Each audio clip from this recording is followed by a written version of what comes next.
Protein. Okay, so from the Instagram poll, a lot of people seem to not be getting enough protein in the diet day to day.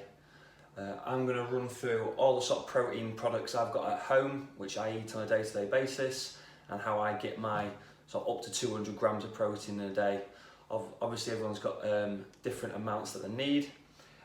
Protein is one of the three main macronutrients in all foods. So you've got protein, fats, and carbs.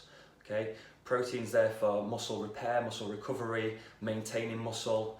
And then especially if you're doing something like fat loss, if you're trying to diet and lose some weight, okay, you want to get plenty of protein in your diet, so you're sort of targeting just your fat and maintaining your muscle and getting that more sort of lean toned shaped body that you're probably after. Okay, me being sort of about 90 to 100 kilograms, I aim to get about 200 grams of protein in a day in my diet, and that doesn't matter if I'm dieting, trying to lose weight, if I'm putting on muscle, if I'm trying to bulk a little bit and put on some size. I'll always try and stick to that same sort of high protein. Okay, protein's very filling. It's going to suppress your hunger. Okay, it's going to make you feel fuller for longer, and it's going to burn more calories digesting it just in your system. Okay, so you always want to look to get plenty of protein in your diet anyway, as well as lots of other benefits, which I won't go into today. Okay, so let's run through some of the foods I've got in my cupboards, fridges and freezers. So starting off with the meats, okay? Been to butchers recently, got a nice big rump steak.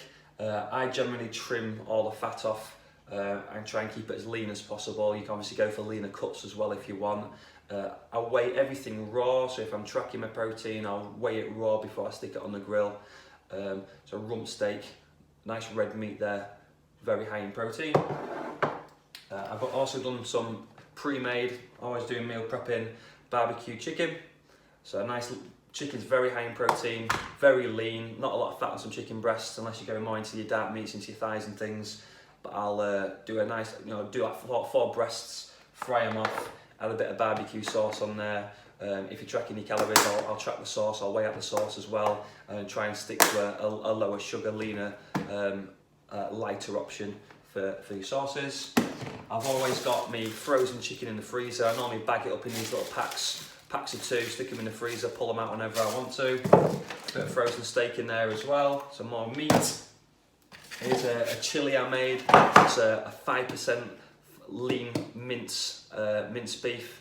I'll mix that in with tins of tomatoes and do like add things like a bit of extra protein with your kidney beans. Your sort of beans and your pulses, always add a little bit of protein in there as well. So you can always bulk that up a little bit and make a big pot of it, freeze it, plenty in the fridge and the freezer. Been doing barbecuing recently, and I went for the steak burgers rather than like the fatty, messy burgers that just shrink anyway and just spill out loads of fat. Spellman's in Brig do a really good steak burger, nice and lean, no fat comes off them at all, and they taste good. Fish is always a good protein source. I always have the tins of tuna, big chunky ones from Lidl's, 150 grams. I always have them in spring water as well. If you've got the sunflower oil, you're going to add a lot of extra calories in there as well. That's the same for any sort of meats. Try not to cook it in loads of oil if you're trying to lose weight. Try and trim the fat off. I've even got some bacon here, and I choose the bacon medallions rather than the rashers of bacon, just so I've got some more lean meat there rather than all the fatty bits on there.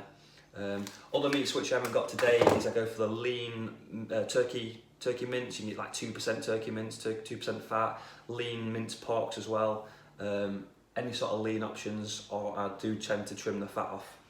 Okay. This is a bit of a bad example, but I've normally got a load of these frozen meals, like £2, Tesco, Lidl, Aldi, and you can get like your stir fries, you can get your curries, you can get your chilies, and they're like up to sort of 30-40 grams of protein just in one microwave meal pack. That could be like a snack, you can have some calories at the end of the night, it could be your main meal. They're pretty good to stop you from sort of snacking, or if you've not got anything prepped ready, you can always grab a frozen meal. This is actually a vegetarian one. I think I must have got that one by mistake, but I normally go for the chicken ones. These aren't massively high in protein. I've got the little Baby Bells. I go for the lighter cheese Baby Bells. If you like your cheese, they're quite a good cheese fix. They've got like 5 grams of protein in it, a little snack there, about 40 calories. So light baby bells. Other fishes which I haven't got, so you've got all your white fishes, you've got like your salmon, got careful on your fat with your salmon, then you've got all your cods, haddocks, tin fish like that as well, just read the labels. Yogurts, these are actually soft cheeses, but it's like a strawberry flavoured high protein yogurt from Lidl. You can get quite on calories a little bit with these, but they're generally really thick, really filling, 22 grams of protein in a little pot like that, very easy to take to work or whatever. And then I normally have like a full tub of that as well. That's really low calories, these skier yogurts, fat-free, high protein, different flavours, blueberries, strawberries. Put them in your smoothies, mix them with your protein shakes, mix them with some fruit. Very sort of easy to mix and match, or just eat straight out of the pot. And then I've got my protein packs. I normally buy the big packs to save a bit of money from my protein, and my protein is generally a bit cheaper. I normally go for the natural chocolate, natural strawberry, natural vanillas, things like that. Keep it fairly plain and simple, and then that also makes it easy to mix with yogurts, with fruit, with oats, with your breakfast, or like a snack before you go to bed and things like that. So I've got the Impact Whey protein from My Protein. They're good to mix in with my smoothies. And I've always got a vanilla one, because I think vanilla is just good to mix with anything. Like you'll have it like with bananas, with strawberries, with chocolate, with your oats. You can like mix it, make like pancakes and things like that, and do like protein pancakes.